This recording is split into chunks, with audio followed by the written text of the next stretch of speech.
Men think they own you. That's what she posted right after I'd asked her not to travel with her work husband. 22 years of marriage, and she chose to humiliate me publicly for Instagram likes.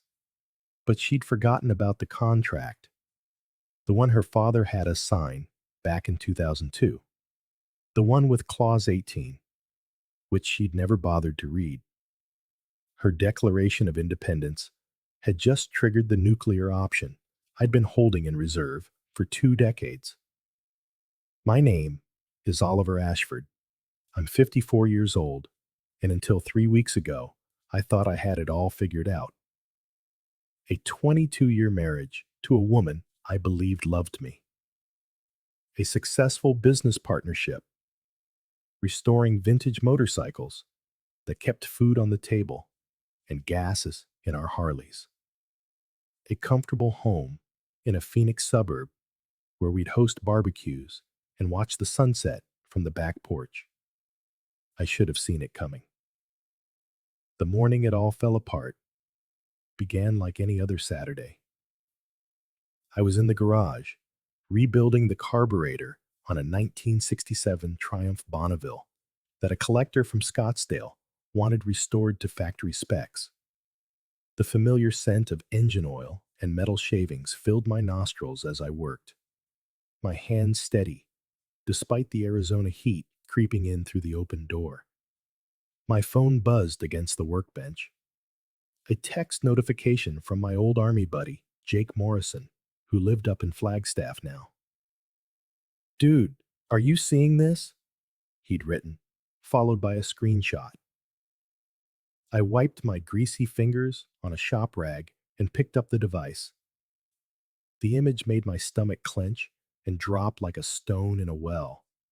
It was Scarlett's Instagram post from the night before, a photo of her and Derek Brennan at some chic rooftop bar in downtown Phoenix. They were both dressed to the nines. His arm wasn't quite around her waist, but it was close enough to send a message. Her smile. It was the one she used to reserve for me, back when we were young and stupid and thought love conquered all. The caption beneath it read, "Men think they own you. We are not property. Living my best life with my favorite work partner." She'd tagged Derek and added a string of those little flame emojis that made me clench my teeth. This was exactly what I'd asked her not to do.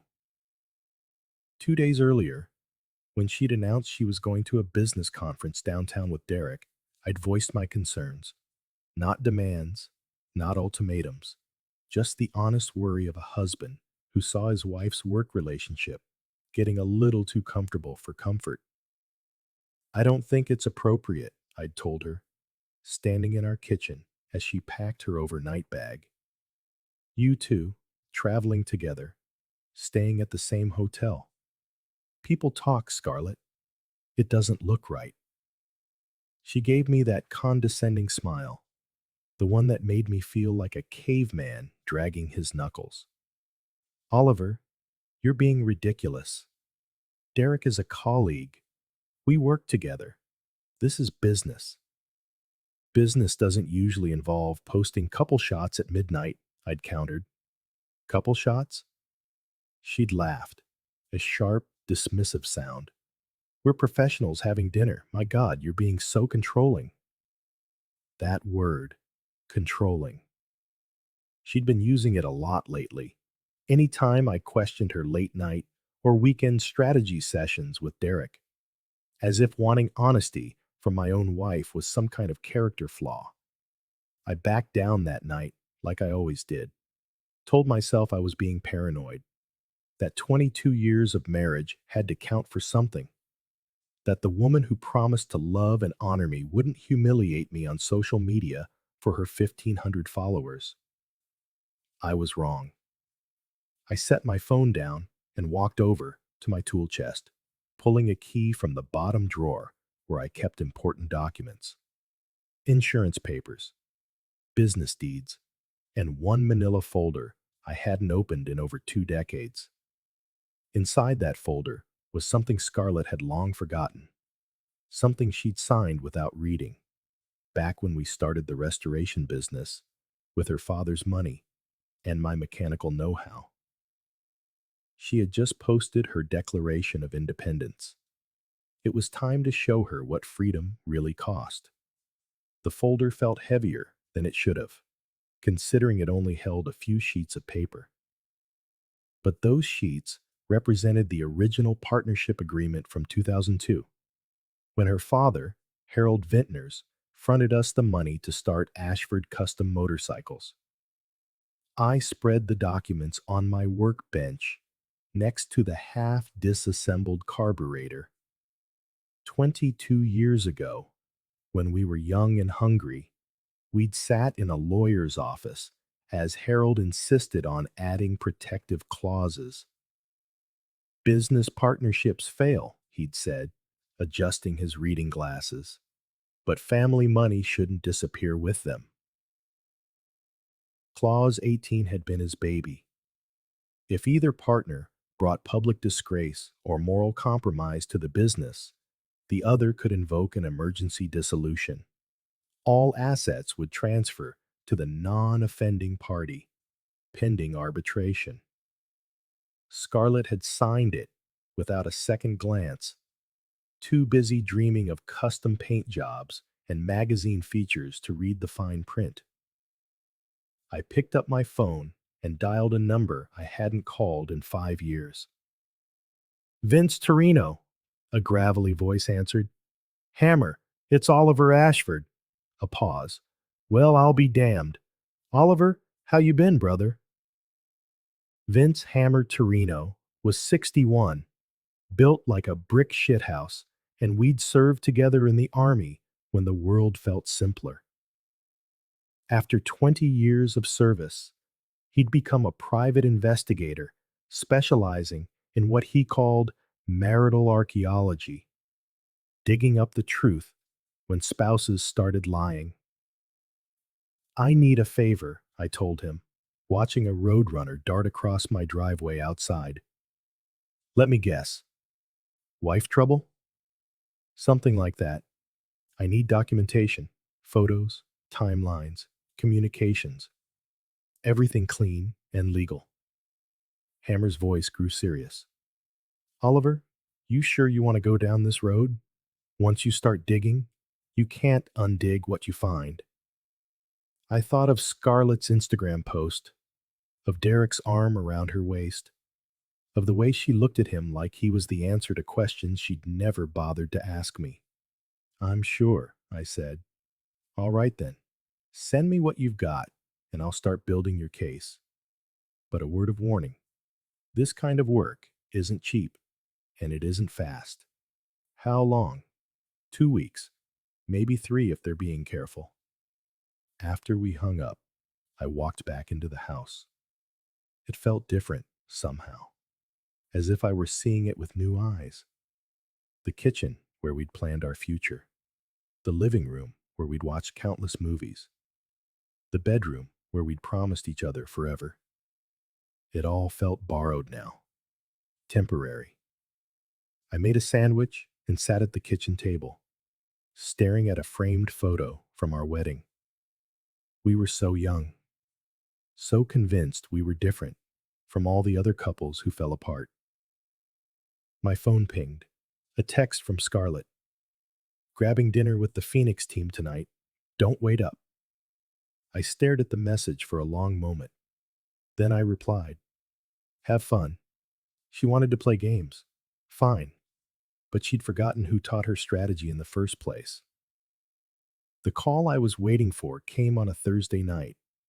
I was under the hood of a 1974 Harley-Davidson Sportster, replacing a worn-out gasket when my phone rang. Oliver, it's Claudia.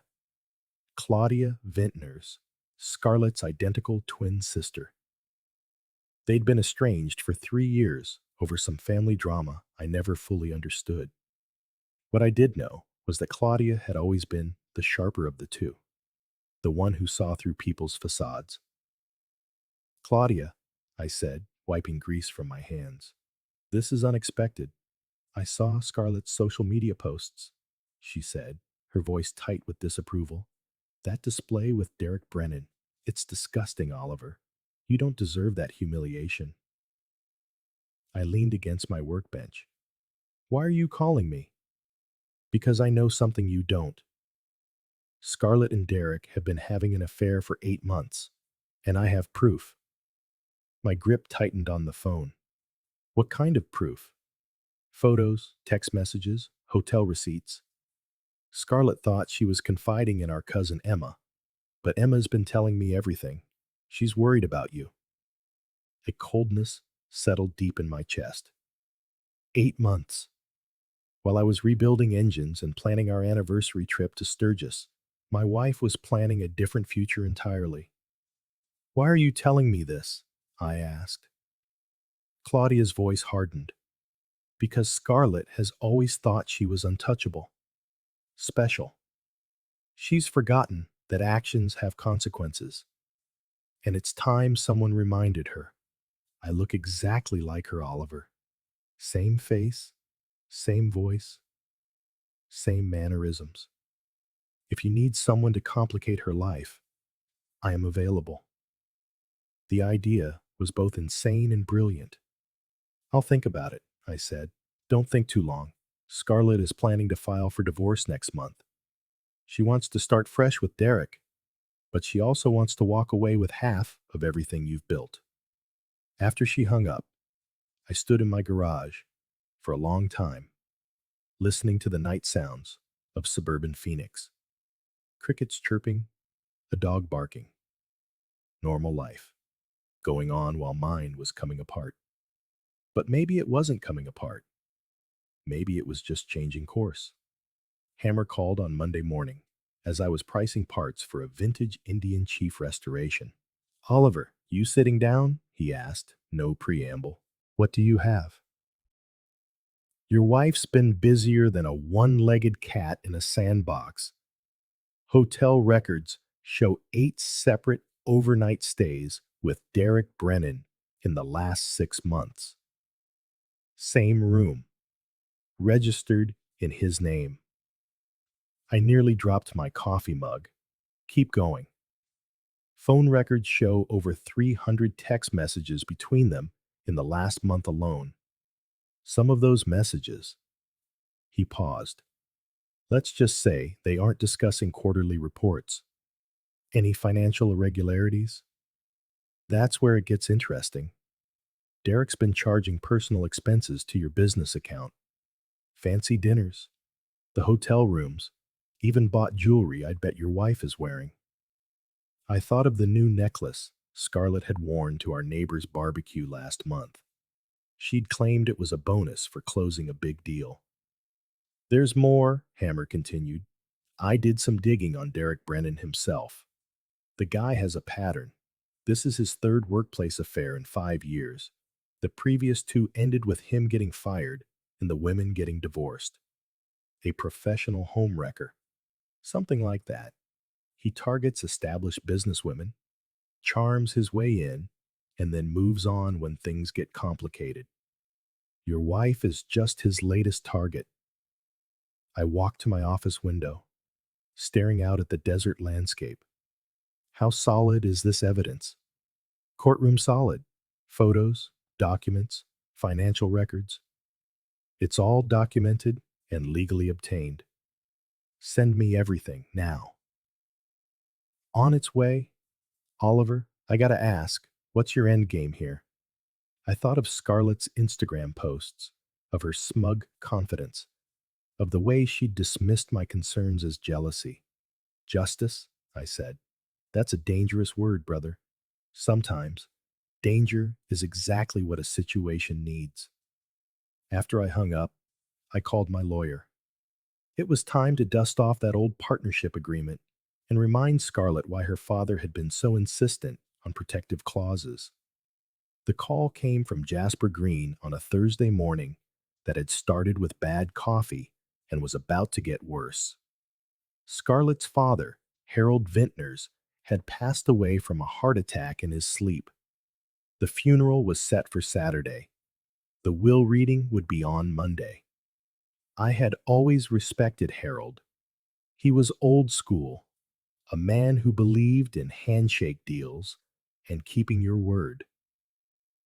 When we started the motorcycle business, he was the voice of reason, insisting on contracts and safeguards that had seemed paranoid at the time.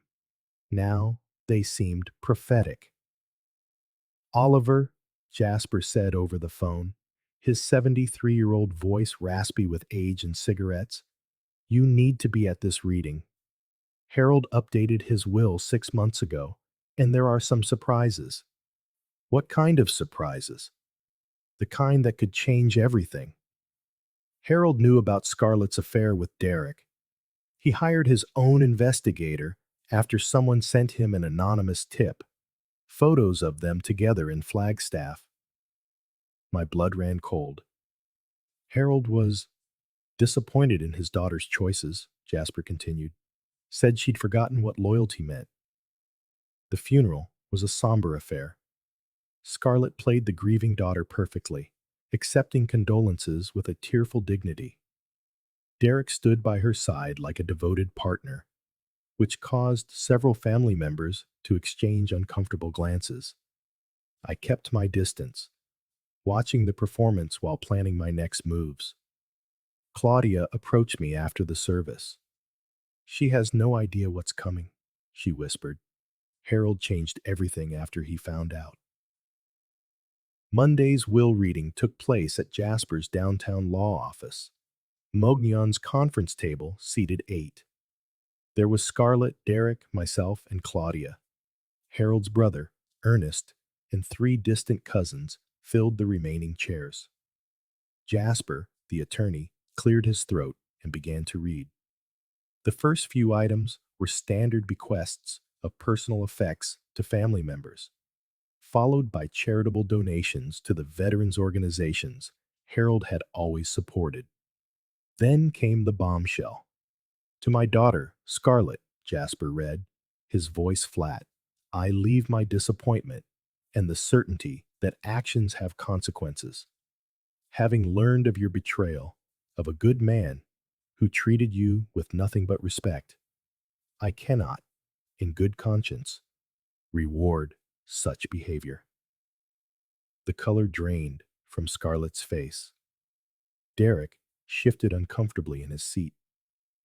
Jasper continued, my entire estate, including my 40% share in Ashford Custom Motorcycles, I leave to Oliver Ashford, a man who understood the meaning of loyalty and partnership when my own daughter forgot those values. The silence in the room was a physical weight. Scarlett's mouth opened and closed like a fish gasping for air. This gives Oliver controlling interest in the business, Jasper explained. Unnecessary. 65% ownership, to be exact. Scarlett finally found her voice. That's impossible. My father wouldn't do that. Your father was very clear about his intentions, Jasper cut in smoothly. He also left a personal letter for Oliver. He slid a sealed envelope across the polished table toward me. I could feel Scarlett's eyes burning into me as I opened it. Harold's familiar, forceful script filled the page. Oliver, she chose her path. Now you choose yours. Use this gift wisely, and remember that some bridges are meant to be burned. A man protects what matters, even from family. I folded the letter and put it in my jacket pocket. Around the table, Harold's relatives looked at Scarlett with expressions ranging from disappointment to pure disgust. We're contesting this, Scarlett said, her voice trembling with rage. Jasper offered a cold smile. You're welcome to try. The will is ironclad, and the reasons are well documented. As we filed out of the office, Derek grabbed Scarlett's arm.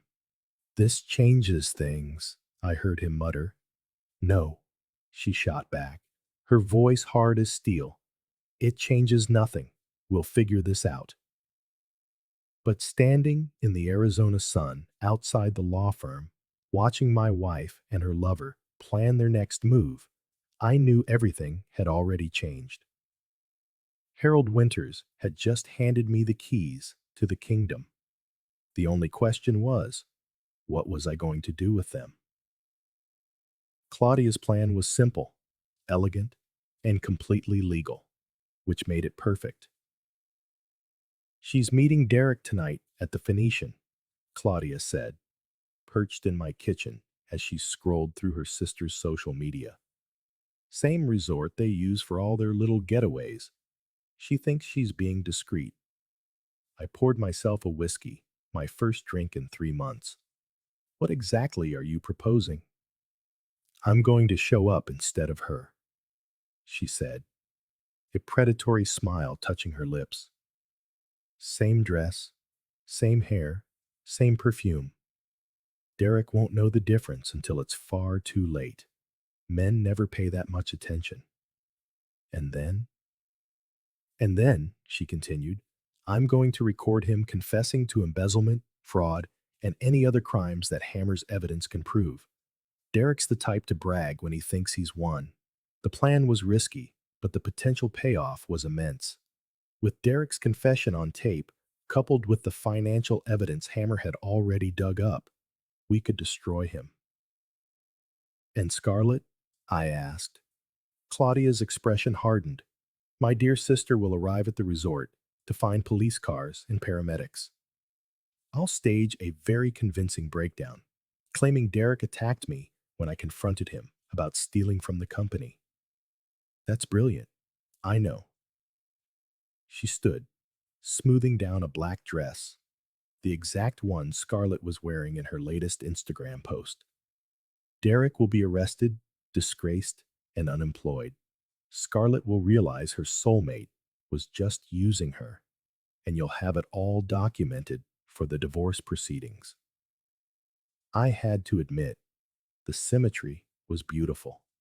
Scarlett had chosen public humiliation as her weapon. Now, she was about to taste her own medicine. That night, I waited in my truck outside the Phoenician, watching through binoculars as Claudia walked into the hotel. From a distance, she was indistinguishable from her sister. The same walk, the same posture, the same confident smile that had once made me fall in love. My earpiece crackled to life. Claudia was wired, and Hammer was monitoring from a van across the street. Derek just sat down. Claudia's voice came through. He's already ordered champagne. Smug little weasel. Through the hotel's floor-to-ceiling windows, I could see Derek Brennan raising his glass in a toast, smiling like he'd just won the lottery. He's talking about leaving Arizona, Claudia reported. Wants to take me. He thinks I'm Scarlett. To California. Says he has job prospects there. Keep him talking, Hammer's voice instructed through the comm.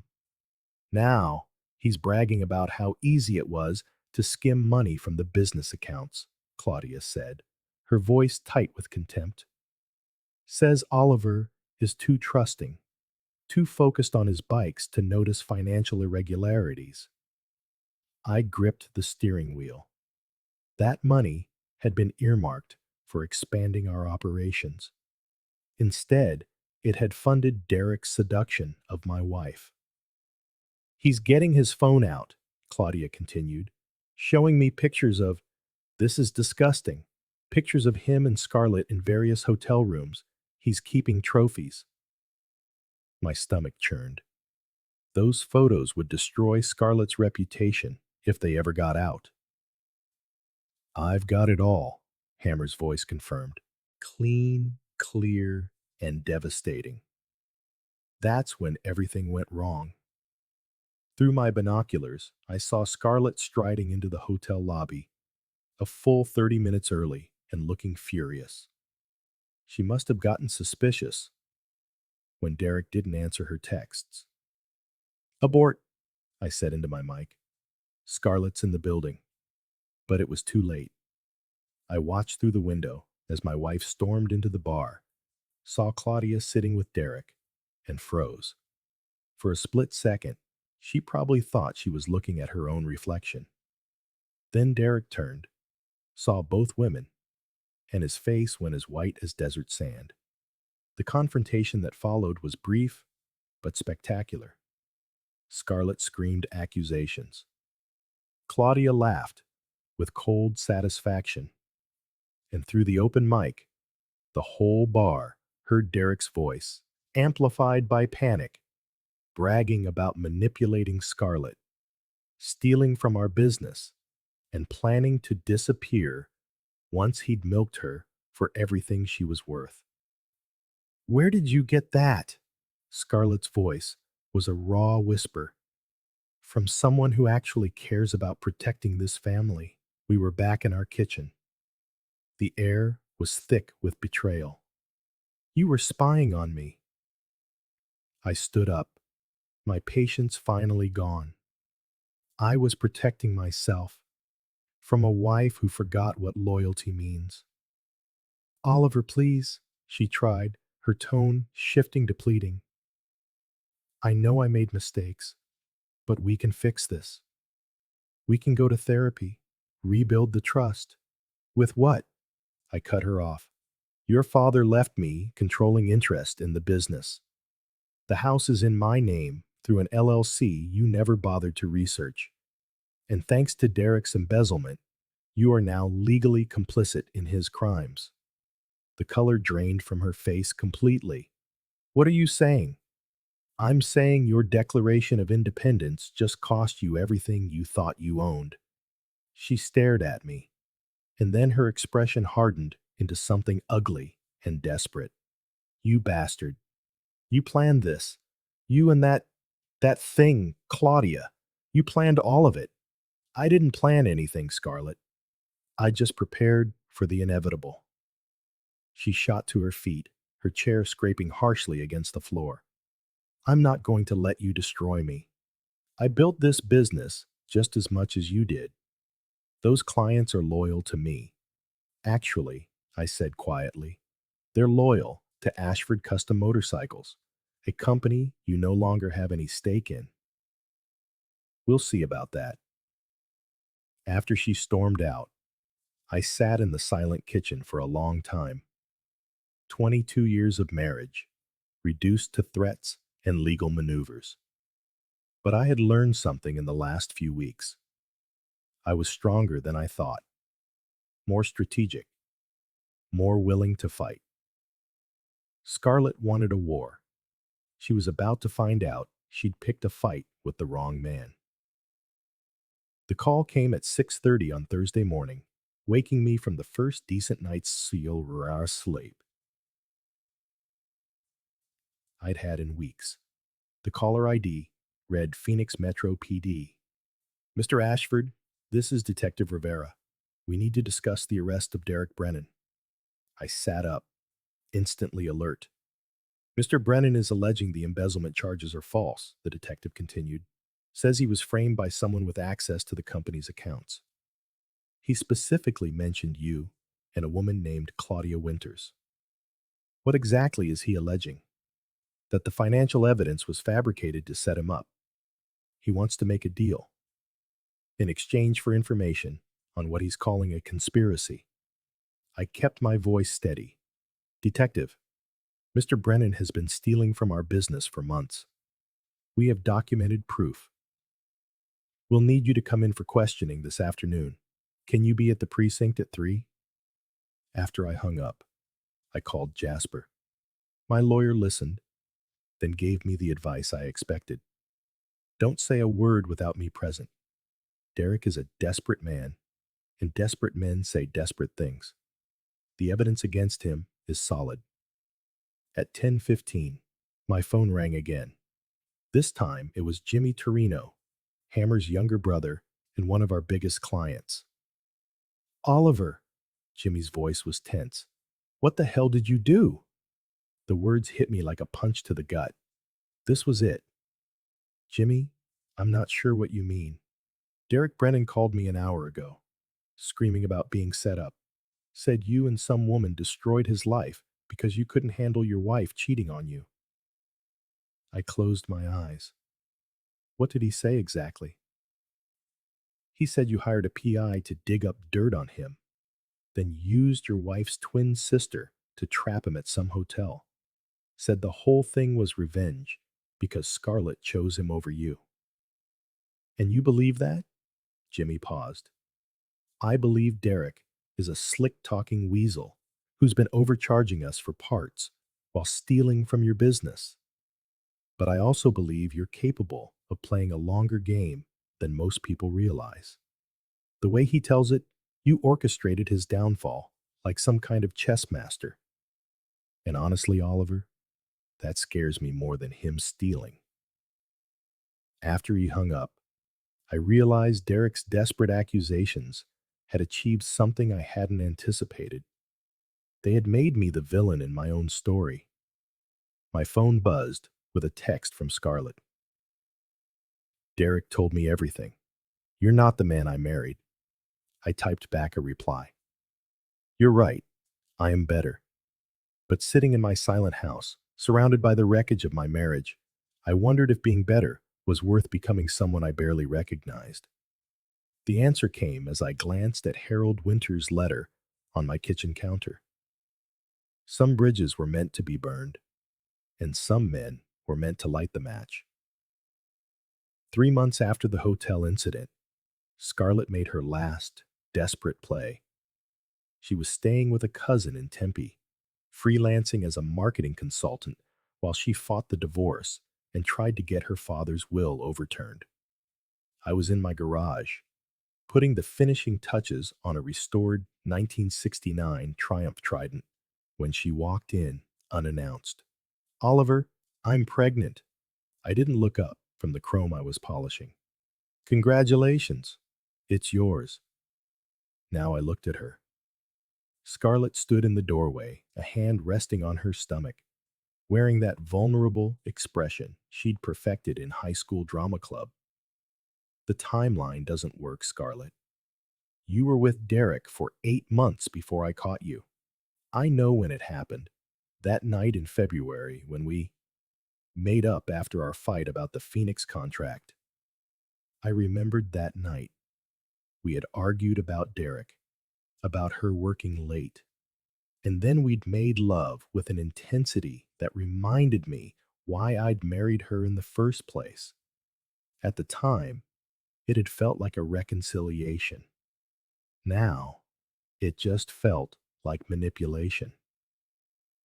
Have you told Derek? Her facade cracked. Derek's in jail, awaiting trial. His assets are frozen. His family has disowned him. So you're back to being plan A. This isn't about plans, Oliver. This is about our child. I set down my polishing cloth and studied her. Scarlett had always been beautiful, but months of stress had carved fine lines around her eyes. The confident woman from the selfies with Derek now just looked desperate. Even if this child is mine, I said slowly, it doesn't change anything between us. How can you say that? This is your son or daughter we're talking about. We're talking about a pregnancy you're using as a weapon, a tool to reclaim what you lost through your own choices. Her composure finally shattered. I made mistakes. I know that. But I'm trying to fix this, to rebuild what we had. What we had, I countered, my voice cold, was built on trust. You destroyed that. You chose public humiliation over a private conversation. So, what happens now? You get everything? And I'm left to raise our child in poverty? I walked over to my workbench and picked up the legal document Jasper had drawn up weeks ago. I slid it across the concrete floor toward her. The child will be taken care of, generously. Health insurance, a college fund, everything a child could ever need. But you and I are finished. She scanned the papers, her face draining of color. This is so cold, Oliver. So calculated. You taught me to be calculated, I shot back. You, who planned an affair for 8 months while smiling at me across the dinner table every single night. Scarlett's gaze drifted around the garage, the space where we'd spent countless nights, her drafting marketing materials while I rebuilt engines. For a fleeting moment, I saw a flicker of genuine sorrow in her eyes, a real grief for what we had lost. I loved you, she whispered. I know you did, I said, my voice softening just a fraction. But you loved the idea of him more. After she left, I sat in the silence of my garage for a long time. If she was telling the truth, I was going to be a father. The thought should have filled me with joy. Instead, all I felt was a profound, bone-deep exhaustion. Scarlett had gotten what she deserved. Derek was facing federal charges. I had the business, the house, my reputation, all intact. But the victory felt hollow, coming at the cost of everything I had once believed in about love and partnership. 6 months later, the DNA results came in. The child was mine, a daughter. Scarlett had named her Emma, after the very cousin who helped expose the affair. I was on my back porch, watching the sun rise over the Sonoran desert, when Claudia called. Have you seen her? She asked, without preamble. The baby? No, not yet. Scarlett's still being difficult about visitation. I meant Scarlett, Claudia clarified. She looks broken, like someone switched off a light inside her. I took a sip of my coffee, considering her words. She made her choices. We all did. The question is whether we can live with the consequences. After I hung up, I walked through the house. It was so quiet now. No sound of Scarlett's morning routine. No echo of her laughter at some late-night show. None of the small daily negotiations that make a marriage work. The business was thriving. Free from Derek's embezzlement and Scarlett's expensive marketing campaigns, our profit margins had improved drastically. I'd hired 2 new mechanics and was even considering a second location. But success felt different when there was no one to share it with. That afternoon, I drove to Scarlett's apartment complex. She answered the door holding Emma, my daughter. A tiny bundle with my dark eyes and Scarlett's stubborn chin. Oliver, she said, surprise clear in her voice. You didn't call. I wanted to meet my daughter. She handed Emma to me, her movements careful, almost hesitant. And as I held her, I felt something I hadn't felt in months. A pure, uncomplicated love. This little girl was innocent of her parents' failures. She deserved protection. She deserved care. She's beautiful, I managed to say. Scarlett's eyes welled with tears. She has a calm temperament, she said, her voice thick. Observant. She studies everything, like she's trying to figure out how it all works. We sat in her small living room, taking turns holding Emma, navigating the strange and awkward territory between ex-lovers and new co-parents. I've been thinking, Scarlett said eventually. Maybe we could try counseling, not to get back together, but to learn how to be better parents. For her. I looked down at my daughter, sleeping peacefully in her mother's arms, and I felt something shift inside me. The rage that had sustained me through months of legal battles and strategic maneuvers suddenly seemed so much less important than ensuring Emma grew up with parents who could, at the very least, be civil to one another. We could try, I said. Driving home through the Arizona desert, the The setting sun painted the mountains in shades of gold and crimson. I realized that some victories aren't about winning, but about knowing when to stop fighting. Scarlett had betrayed our marriage. Derrick had stolen from our business. Justice had been served, my reputation secured. But Emma deserved more than parents locked in a perpetual war. She deserved a father who knew when strategy had to give way to mercy. I had spent months proving I could destroy those who betrayed me. Now, it was time to prove I could build something better from the ashes. When I got home, the garage smelled of motor oil and possibility.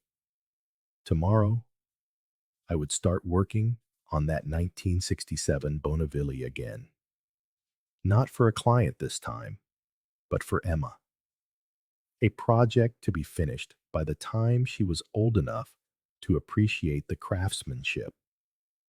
Some bridges are meant to be burned, but others deserve to be rebuilt, stronger than they ever were before.